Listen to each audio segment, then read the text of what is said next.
रामकृष्ण सर्वांना. आज दिनांक 20 जून 2026 वार शनिवार. आज आपण माऊलींच्या सेवेला सुरुवात करूया. तर आपण काल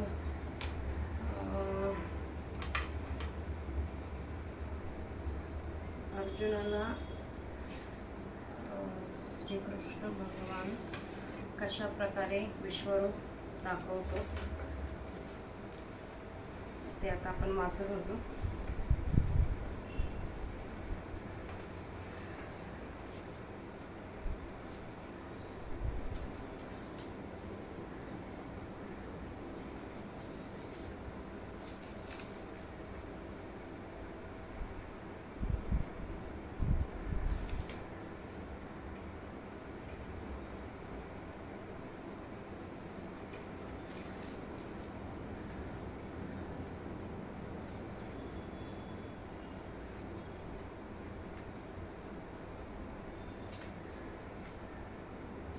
ज्ञानेश्वरी जर तुम्ही पाहिली माझी, तर तिचं एक पान आणि पान वेगळं आहे,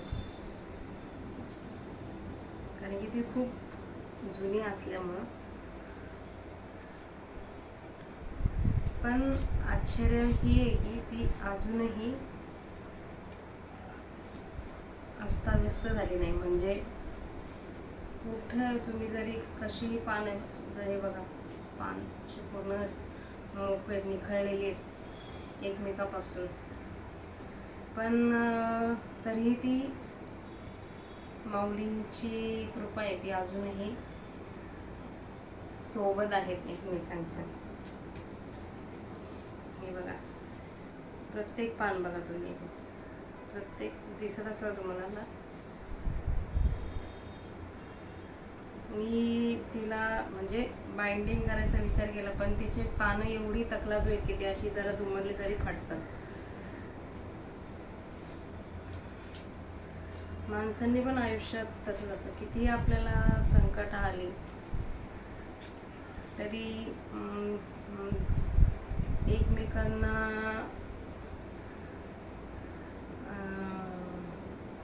विसरून आयुष्य चालायचं नसतं.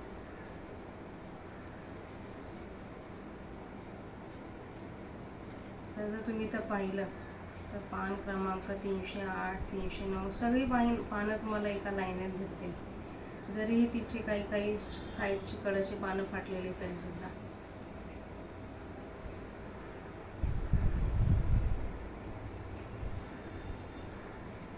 तसंच माणसांनी पण माणसांच्या आयुष्यामध्ये सोबत राहिलं पाहिजे एकमेकांच्या.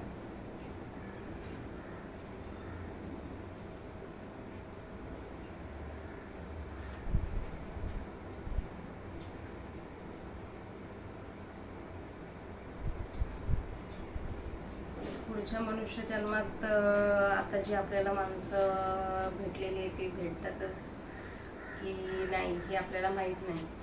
पण मग आता जी माणसं आपल्या आयुष्यात आहे त्या माणसांनी एकमेकांना जपलं पाहिजे.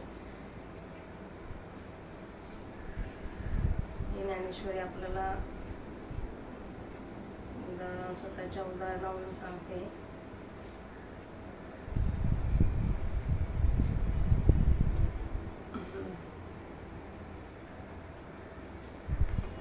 आपण ज्ञानेश्वरीच्या 11व्या अध्यायामध्ये 9 श्लोकांपर्यंत वाचला होता. आता तिथून पुढचे श्लोक आणि त्यांचा मराठीत अर्थ बघूया. तर आज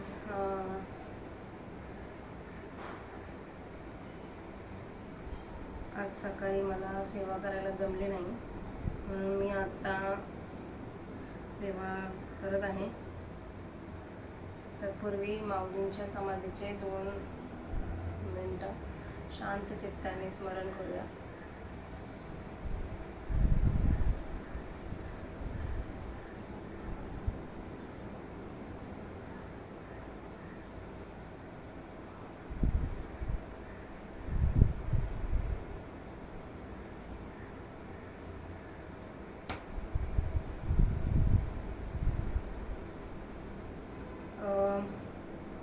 माऊलींच्या सेवेला सुरुवात करण्याआधी माऊलींना मी एक प्रार्थना करू इच्छित आहे.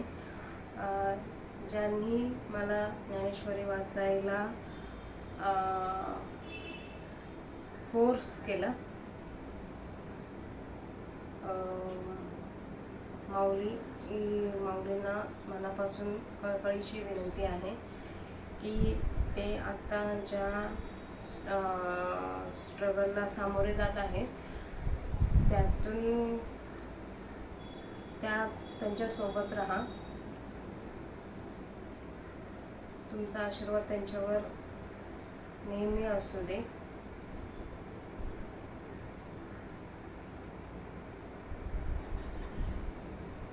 त्यांची मी खूप खूप कृतज्ञता व्यक्त करते.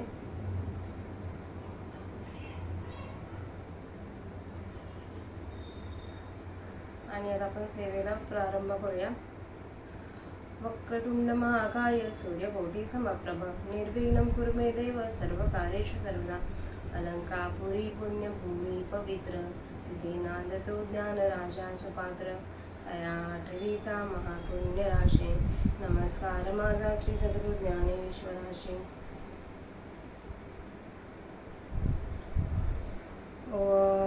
तर ओवी श्लोक क्रमांक 10. अनेक वक्त्र नयनमे अनेका अद्भुत दर्शनम अनेक दिव्याभरणम दिव्यनौकाद्यत्वद्युम दिव्यनौकाद्यत्तायुधम. मग तेथ सैन्य देखे वदने जैसे रमनायकाची राजभुवने.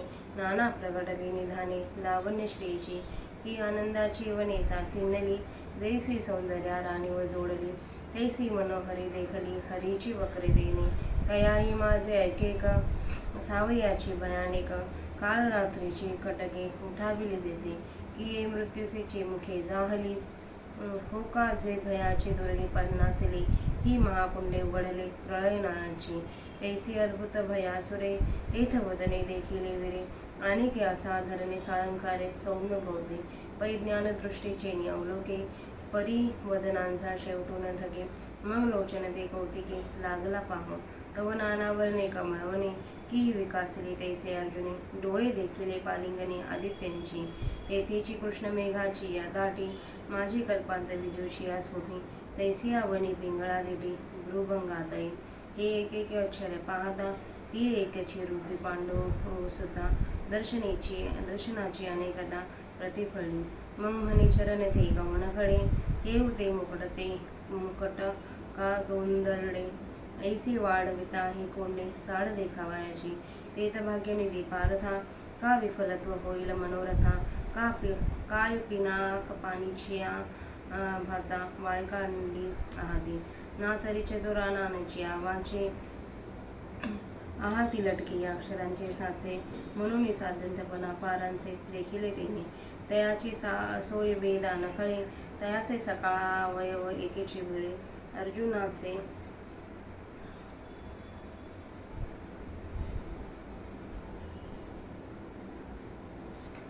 अर्जुनाचे दोन्ही डोळे भोगिते झाले. चरणोनी मुकटवरी देखत विश्वरूपाची थोरी. जे नाना रत्नर अलंकारी मिरवत असे परब्रह्म आपुलेनी अंगे. ल्यावया आपणची झाला अनेगे ते लेनी मी सांगे काहीसी सयांसारखी. जे प्रभेचे झळाळा उजाळू अनेगे ती लोईनी मी सांगे काही सयासारखी. जे प्रभेचे झळाळा उजाळू चंद्रादित्य मंडळा. जे महातेजाचा जिवाळा जेणे विश्व प्रगटे. तो दिव्य तेज शृंगारू कोणाची यामतेसी होय गोचरू. देव आपण पेची लिहिले ऐसे विरू देखत असे. आपण अंग आपण अलंकार आपण हात आपण हातीर. आपण जीवा आपण शरीर देखे चराचर कोंदले देवे. मग तेथेची ज्ञानाचा डोळा पाहात कर पल्लवा जव सरळा. तवड तोडीत कल्पांतीची या ज्वाळा तैशी शस्त्रे झळकत देखी. जयांच्या किरणांचे निखेरपणे नक्षत्रांचे होत फुटाणे. तेज खिरडेला वनी म्हणे समुद्र रिहो. मग काळ कुट कवळिले नाना महाविजयचे गोमटले. तैसे अपार कर देखिले उदित आयुधी. दिव्यमालांबरधरम दिव्य गंधानुलेपनम सर्वाक्षरमयं देवमनंतं विश्वतोमुखं. की बेने तेथुनी काढिली दिठी, मग कंठ मुगट पाहत असे किरटी, तव सुरतरुंची सृष्टी जयापासोनी की घाणी, जे महासिद्धीची मूळ पठे, शिनली कमळा जेथ वावटे, तैसे कुसुमे हाती चोखटे, तुरंबली देखिली.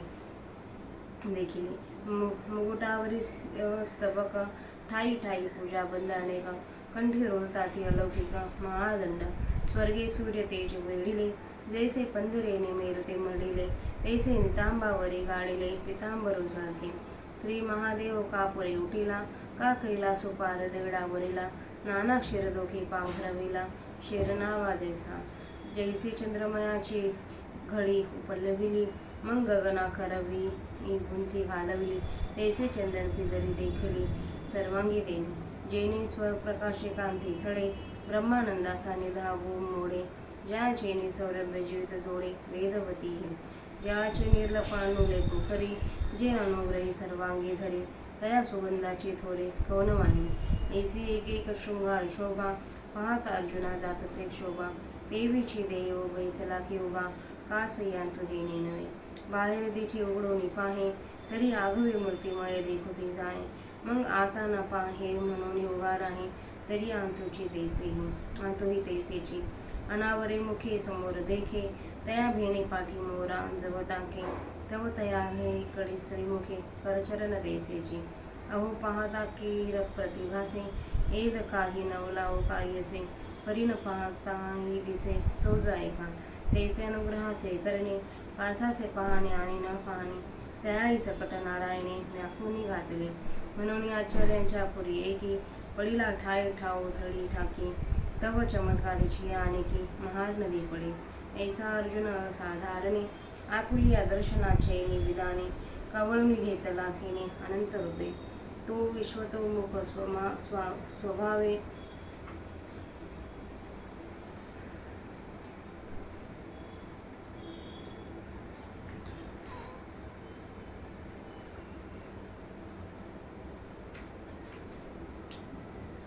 आणि तेची दाखव्या लागे पांडवे, प्रार्थीला आता आघवे होऊन ठेला, आणि दीपे का सूर्य प्रगटे, अथवा निमुटलिया देखावाचे पुढे, तैसे दिठे नवे जे वैकंठे दिदली आहे, म्हणून किरटीसी दोही परी, ते देखणे देखांदारी, हे संजय हस्तिनापुरी सांगतसे राया, किंबहुना अवधारिली, पार्थे विश्वरूप देखिले, नाना आभरणे भरले विश्वतोमुखा.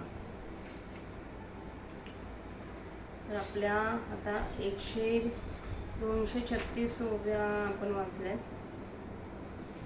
आता त्यांचा आपण मराठीत अर्थ बघूया.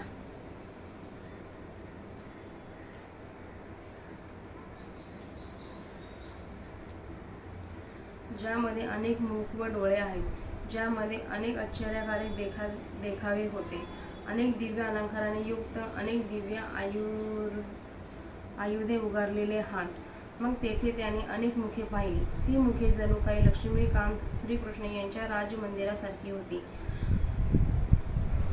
अथवा सौंदर्य लक्ष्मीची प्रकट झालेली भांडारेच होती, किंवा आनंदाचे बगीचेच बहराला आलेले, किंवा जणू काही सौंदर्याला राज्य प्राप्त झाले.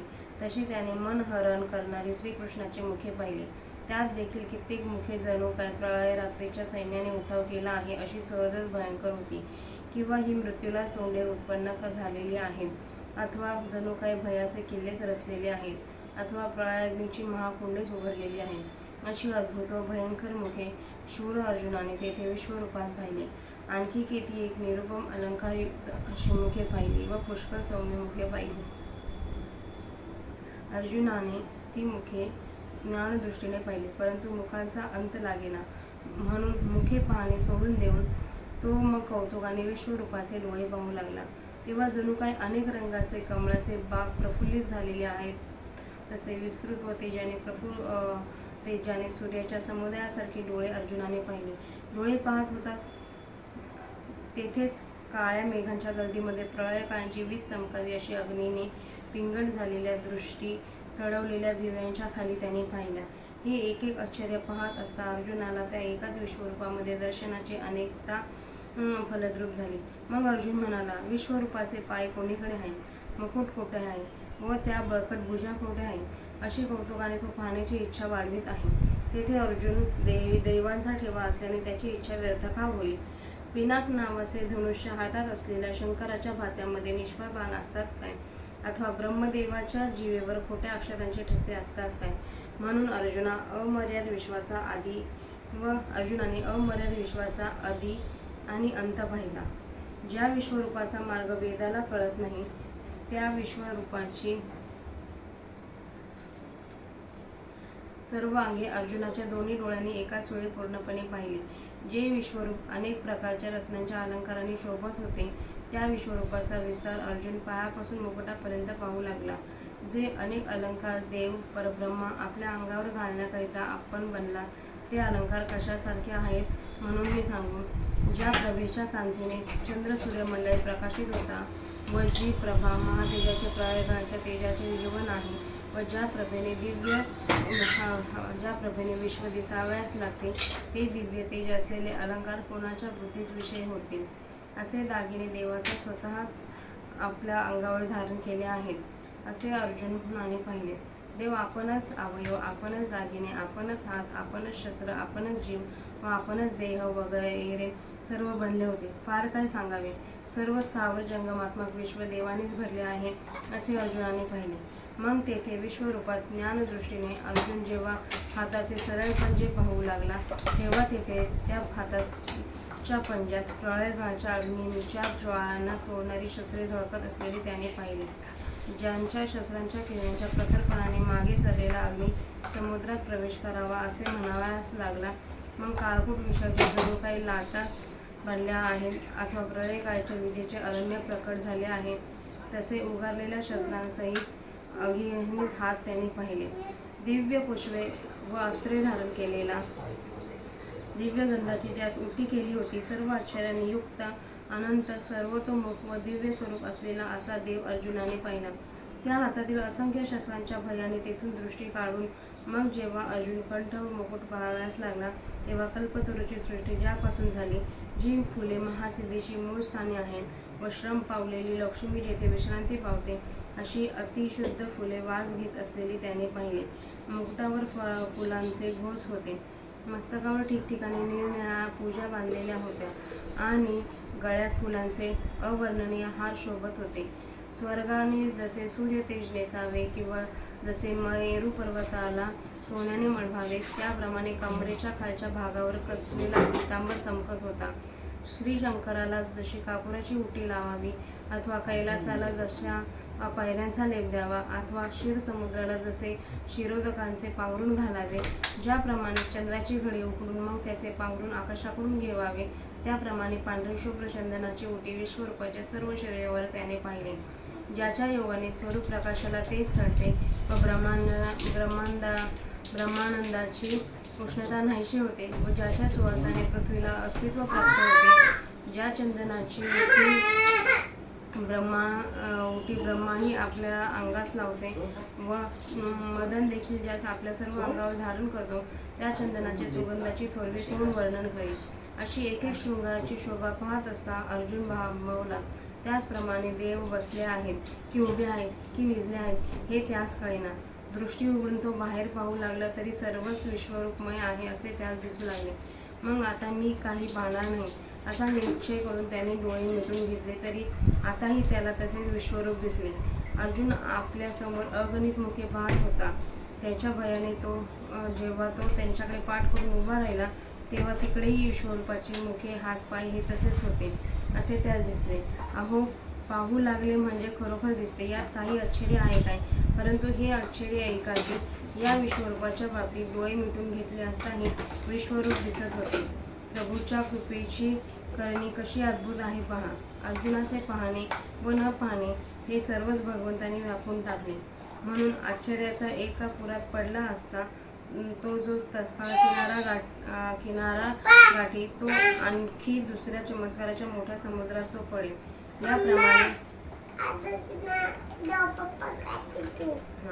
याप्रमाणे त्या अनंत रूपाने अर्जुनाला आपल्या अलौकिक दर्शनाच्या कौशल्याने व्यापून टाकले. तो श्रीकृष्ण परमात्मा स्वाभाविकरित्या विश्वतोमुख आहे आणि तेच त्याने आपले हे स्वाभाविक रूप दाखवावे म्हणून अर्जुनाने प्रार्थना केली.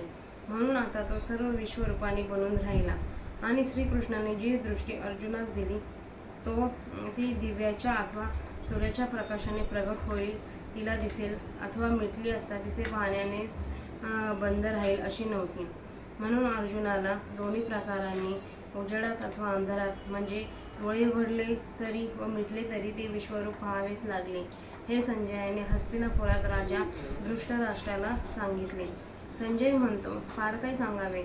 अर्जुनाने नाना प्रकारच्या अलंकारांनी भरलेले व ज्याला सर्व बाजूने मुखे आहेत असे विश्वरूप पाहिले. हे सर्व तुम्ही ऐकले काय?